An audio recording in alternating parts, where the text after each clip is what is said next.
বড় মানিক স্কুল মাঠে ফুটবল খেলা হচ্ছে। এখানে আমরা খেলা দেখে খুব উৎসাহিত।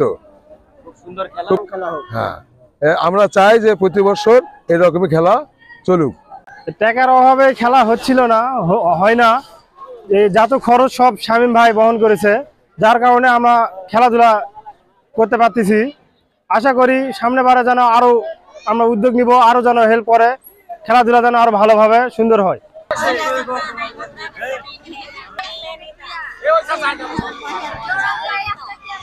আমাদের গ্রামের ছেলেরা খেলার আয়োজন করছে। আমরা মাঠে ঘাটে কাজ করি, খেলা দেখতে সময় পাই না। গ্রামের ছেলেরা খেলার আয়োজন করছে, সেই জন্য আমরা কাজ শেষ করে তাড়াতাড়ি করে খেলা দেখতে চলে আসছি। খেলা দেখে খুবই ভালো লাগছে আমার। খেলা ইয়া করতে তো অনেক টাকা লাগে, আমাদের তো অত মানে সামর্থ্য নাই যে খেলা ছাড়বো। ছাত্র নেতা শামীম আমাদের টাকা মানে ইয়া করছে, সেই জন্য আমরা খেলা চালাইতে পারতেছি বা উপভোগ করতে পারতেছি।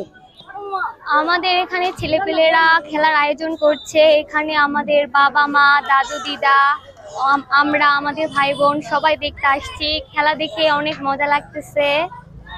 আমরা আশা করি এরকম খেলা যেন প্রতিবারই খেলার আয়োজন করা হয়। শুনলাম যে এখানে ফুটবল খেলার যত খরচ এগুলা নাকি ছাত্রদল নেতা শামীম দিয়েছে।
আমরা তো আদিবাসী ছেলেপেলে, আমরা সব জায়গাতেই পিছিয়ে আছি। আরেকবার আজকের যে খেলাধুলা অনেক টাকা খরচ, আমরা টাকাও পাই না যেন খেলাধুলা করতে পারি। ছাত্রদল নেতা শামীম ভাই আমাদের বল দিছে, জার্সি দিছে, আজকের খেলার সব খরচ দিছে, এই জন্য আমরা খেলা চালাতে পারছি।